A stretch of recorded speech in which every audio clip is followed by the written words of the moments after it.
Hi, this is Mark at learnhowtogarden.com, and in today's episode of the 10-Minute Gardener we're going to be talking all about taste and the taste of tomatoes. As you know, I am adamant that the only reason you should grow anything is because it tastes better than the things you buy. And this is a selection of tomatoes that we've picked within the last hour out of the greenhouse in the polytunnel. And to taste these with me, I've got my mum. Now, we've talked about Betty before. This is my mum Betty, obviously. For those of you who didn't believe that Betty existed for her 10-minute garden, she does. And the reason my mum's going to taste these with me is really simple.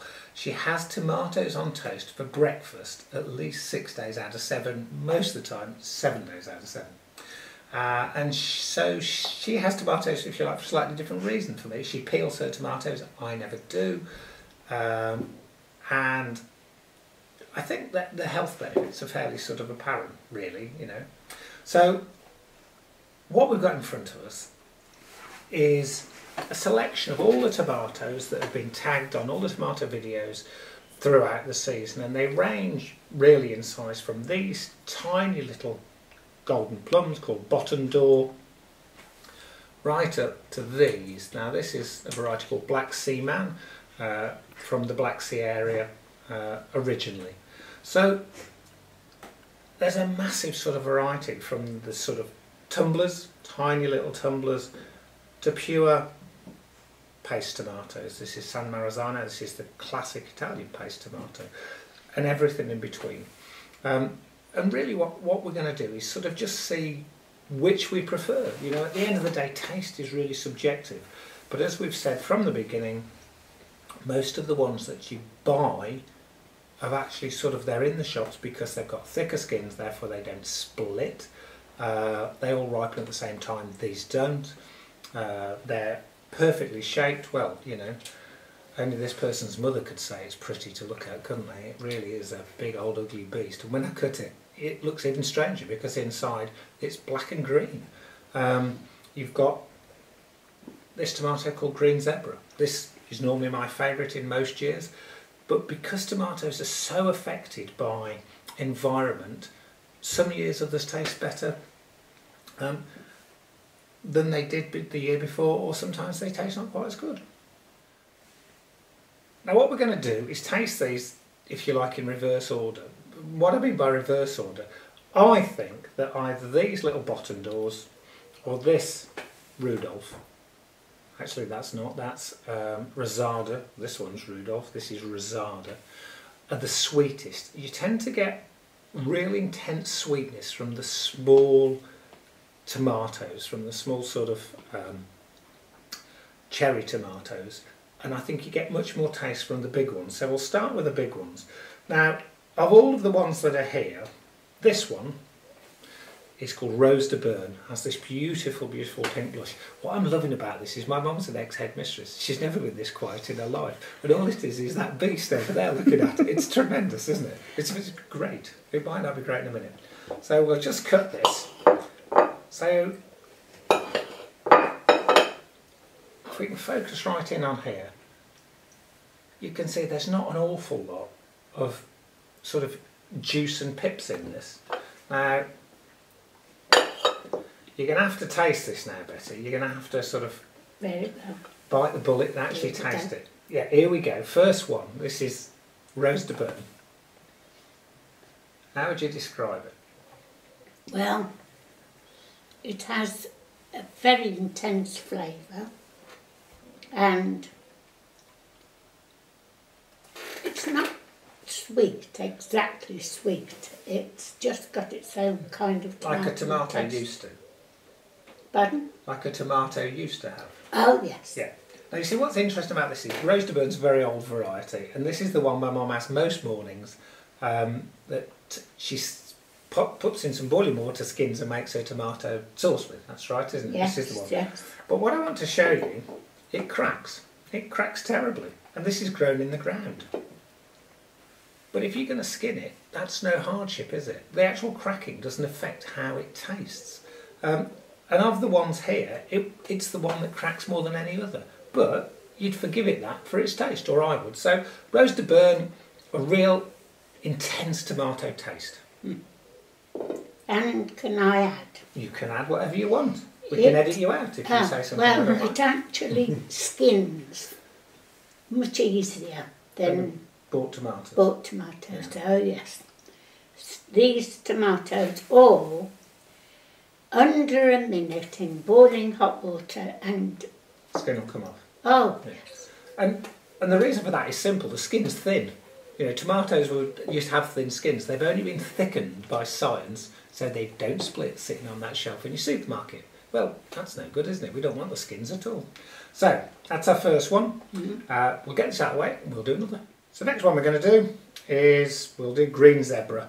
Oh, yes. Orange, green.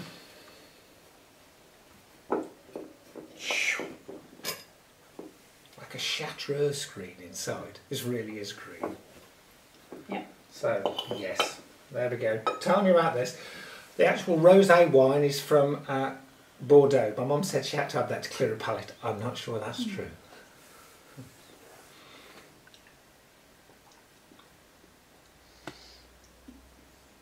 There's more skinny of a taste on that one, but it's still got the flavour. So you don't buy the flavour. No. At all. What do you mean you don't buy the flavour? Well, I have occasionally had to buy... You can't buy the flavour, you mean? That's what you mean, isn't it? Yes. You can't get a flavour like this from bought tomato. No. I think that's what we meant. We're rubbish between us, really. I'm dyslexic. My mum used to teach maths, so hey, there we go. So, English teachers out there, very sorry. So you can't buy the flavour. Wonderful colour. Again, great in a salad. My favourite. I really like the intensity of this. And while we're doing the bigger tomatoes, we'll do... This is Black Seaman, as I said. We'll chop him. No, I don't think I've had this. No, you haven't had this one. This is one of mine out of the garden. And it's dark. Dark inside. Almost sort of, I don't know, mysterious. Just a small. Just a small slither. Yes. There you go. You can try a slither of this one. No, I don't think I've had that. No, you haven't tried this one before. This is another very, very old variety. I would save that one for a salad. Okay. So far we've got 2 that you can cook with and 1 for a salad, but they're all big tomatoes. And don't, you know, none of these are going to be thrown away. They're all going to go into a tomato sauce in a minute. So that's the bigger ones that we've grown. While we're talking about tomato sauces, I'm just going to try, this is the classic Italian paste tomato. This is San Marzano. Absolutely no pips or juice in there at all, which is what makes it great for taste. The thing with plum tomatoes like this, give it a whirl. I'm not so keen. They're cooking ones. They're the ones that I've said before. That and this is black plum, great for preserving. Either we dry them or, how I showed you in the newsletter, and freezing them. Yes. Now this particular one obviously didn't cut enough. Yes, well, I would use that in conjunction with those and the rosettas. Rose de Byrne, yeah. So we've got, those 3 can be cooked. And the thing is, you don't have to stick to one tomato if you're making a tomato sauce. You can sort of mix them all together. They body it out. Yeah, they'd give it more body, more flavour. I'm not going to get my mum to taste the black plum because raw, they're really a bit sour. They're not. Why not? Well, because I don't think they're very good raw. I only ever cook these. I grow them purely to cook. I'll have it. Okay, you can have a taste then. I knew we'd have a domestic. There you go. First video when we disagreed. This is black plum. I just don't ever have these. I think they're one of those things that transforms a sauce, but isn't the best tasting raw. Well, it's not the best tasting. It hasn't the flavour of the others. I'll give you that. Yeah. So it would have to be married with the others. But the fascinating one about black plum is it is the one that once it's cooked really does give you, it gives you a sublime tomato sauce. So we're about halfway through and we've done most of the big ones so far. And we've probably agreed on nothing. But at least you're sort of getting some idea about what we think of the taste of some of these tomatoes. So we've done the bigger tomatoes, and we don't grow enough of these ones. This is what they call heritage varieties. They're big old tomatoes. And over the years, these are the ones that I've grown and I love and I stick with. I've got two that are even bigger than this. I've got Eva's Purple Plum that can be twice that size, but it's just a bit too early in the year for her. We now come to some of the slightly more modern varieties. This is a Midi Plum called Rudolph, and this and black plum tend to now be one of the backbones of what I grow a lot to keep in the winter. So this is sort of a medium plum. As you can see, very little juice, which is what you want, because what you want is as much of this actual flesh as possible. Do you want to give that a whirl? Tell me what you think. Yes. This wine's being topped up, by the way, guys, between takes. If you think my mother's not drinking it, it's probably why she's getting more relaxed. Now it's more taste. More taste. As you get smaller, it intensifies. It's more sort of sweeter, I think. They get sweeter as they get smaller. Yes, that one's very nice. Very nice. You could eat that in a salad, dual purpose. You could do either with that. Either with that.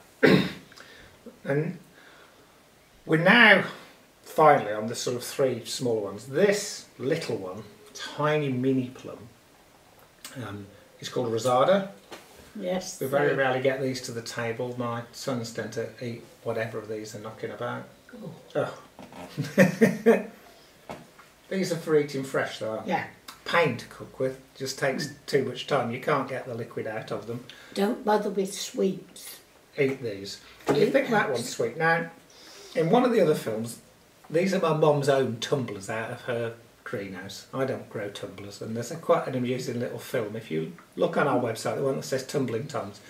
I like tumbling. I know you like tumbling toms. Have you? Yes, Tumbling well, tom? See what you think of this each to their own. I think these are magic because they grow loads and loads and loads. Yes, and they come in They come in 3 hundreds. weeks. Yeah, come in hundreds. They do. Bang. Still impressed with it? Tasty one. Tasty wine. Right, so we're quite keen on Rosada, and we're very keen on Tumbling Tom. So the last but not least, we've done the smaller ones. This is Ardour. This is one that I've only grown. This is the second year. I don't think my mum's ever tasted this. No. Came incredibly highly recommended. We'll see what you think of this one. Again, all of them have an awful lot less juice than the commercial ones you buy, because we're growing them for flavour, not all that juice. Very sweet. Really sweet, isn't yes, it? Massively, really massively sweet. flavour. Yeah, my son who's a chef thinks you could make a dessert out of this. It is the most intensely sweet flavour. Yes. For little kids, they would eat these literally like eating dolly mixtures. I'm not supposed to say dolly mixtures, am I? That's probably some sort of actual sweetie. Anyway, dolly mixtures, there you are, free advert from us. So in conclusion, I suppose it's, is this a good conclusion or not?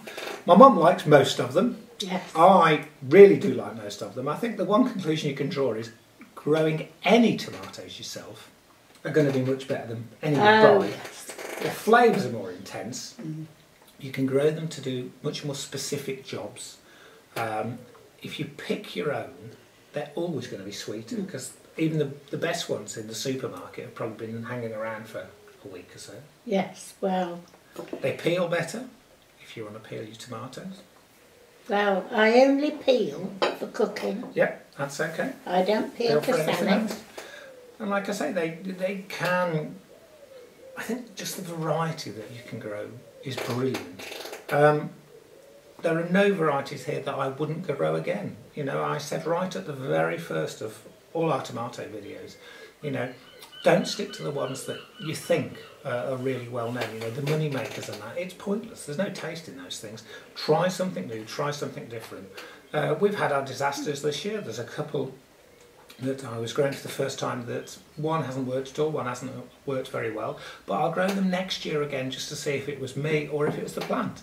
If it fails again next year, I'll quite happily tell you they were no good. But I think, you know, in the most difficult of growing years, which this has been, we're still not doing too badly, really. You know, we're sort of in the 2nd of September and doing all right. Well, thank you for popping round, drinking my wine and trying this. We're going to cheers. We're going to have another couple of films with my mum because I'm going to chat to her about my grandfathers. I think I said to you before about my grandfathers and gardening, and obviously my mum has a much better recollection of them than even I do. So we're going to chat to you about that, hopefully before you get down too many glasses of wine, otherwise, you know.